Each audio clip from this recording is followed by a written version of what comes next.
case you missed it, it's raining. It's definitely raining, and yeah. Wow.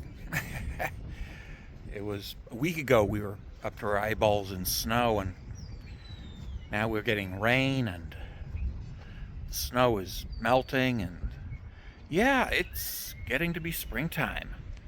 Yeah, getting to be springtime.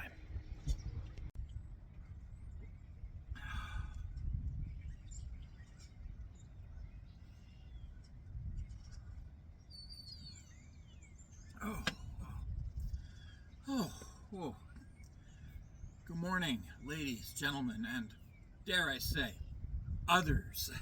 Yes, good morning.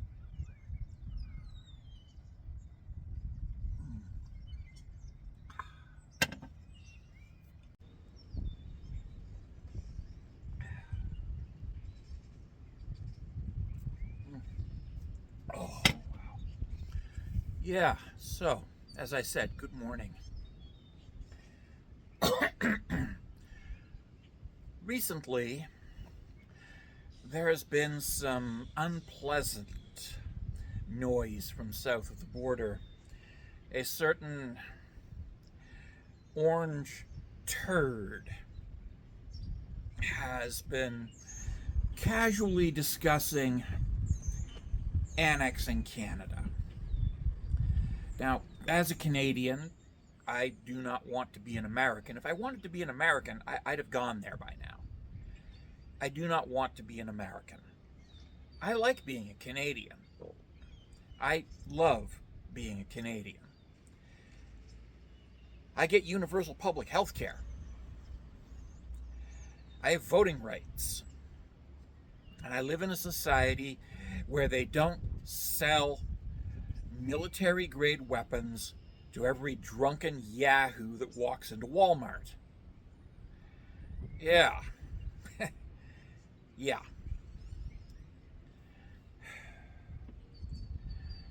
I live in a country where I can vote.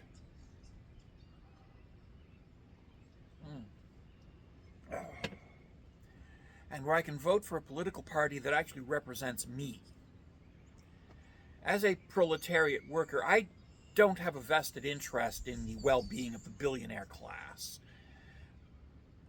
So I vote for the NDP party, which is a liberal socialist party. It used to be much more labor socialist. It has become liberal socialist over the years, unfortunately.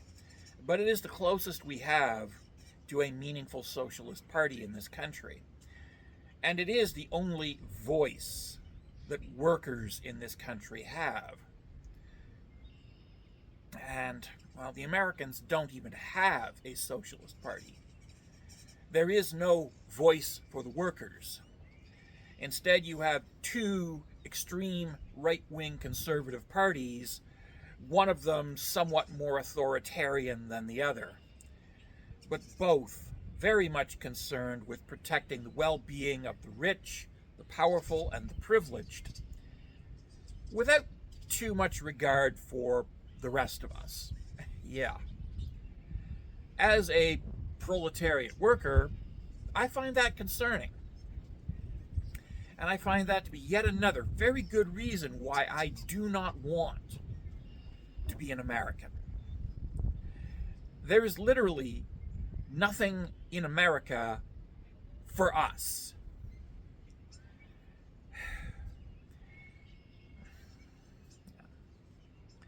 So no, this Canadian does not want to be an American.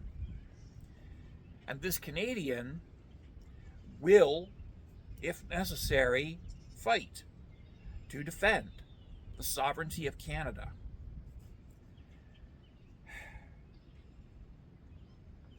I say this because they're really ramping up the propaganda. They're ramping up the propaganda. Between claiming that Canada now houses and shelters drug cartels, to claiming that they subsidize us to the tune of, at first it was 100 million, then it became 100 billion, then it became 200 billion, and then it became 250 billion, and eventually it'll reach $1 trillion a year.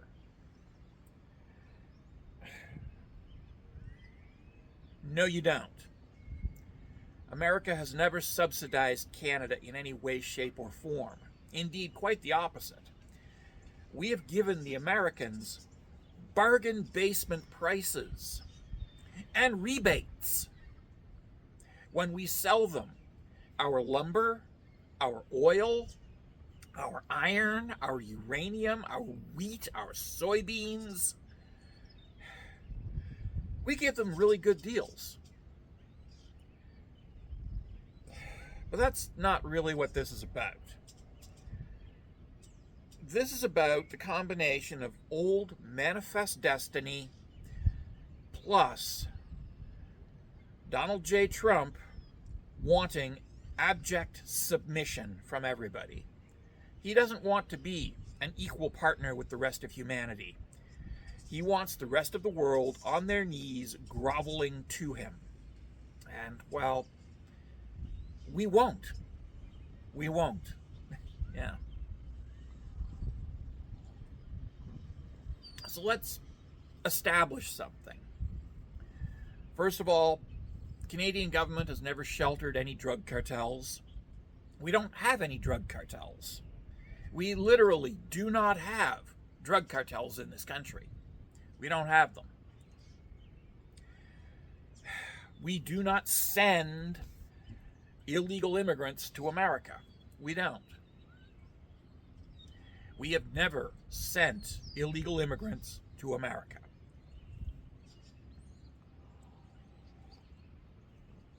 America does not protect Canada except by their act of not attacking us. And recent events have shown that this is no longer in effect, so yeah. Canada protects itself. Canada has an army, a navy, and an air force. We protect ourselves, and we have allies who respect us and in many cases absolutely love us.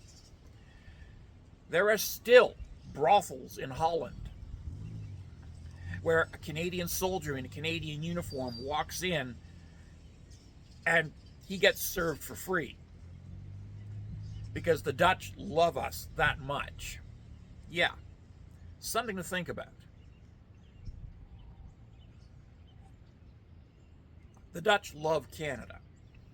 The Danes love Canada. The Norwegians, the Swedes, the Finns, the Poles, the Hungarians, the Bulgarians, the Germans, the French, the Irish, the English, the Scottish. They love Canada. The Spanish love Canada. The Egyptians love Canada. The Turks love Canada. Everybody loves Canada. So yeah, that's something else to think about. Those are our allies.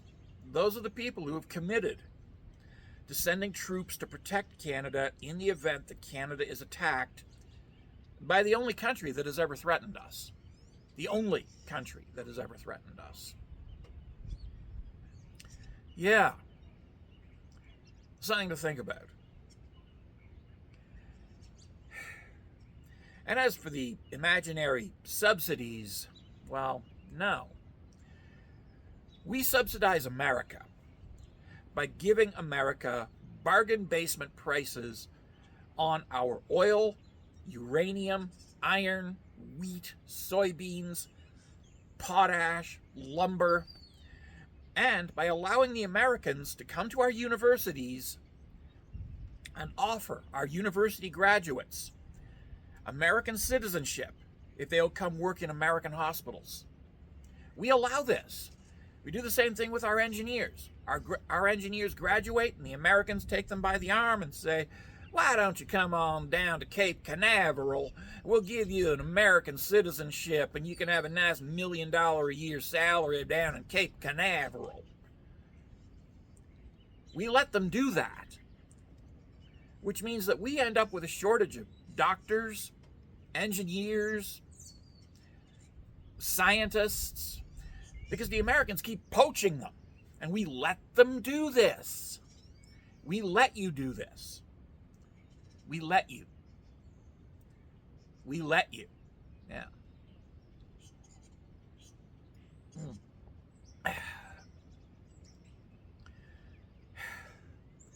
And finally, the claim that Canadian people are oppressed by a communist government. Canada has never had a communist government. We have never had a significant communist representation in this country, unfortunately. The Liberal Party are capitalist. The Conservatives are batshit reactionaries and, at the present time, mostly in the pay of the CIA and the Russians. Yeah. They are hyper-capitalists. But yes, the Liberals are capitalist. They are anti-communist. The NDP are liberal socialist. And yes, that's the only socialist party we have in this country. And I vote for them. And I'm joining them. Yeah. And it's pissing down rain, so I'm going to go inside. Ta-ta. Yeah. Tigra. There he goes. The physical center of the universe. Oh, yeah.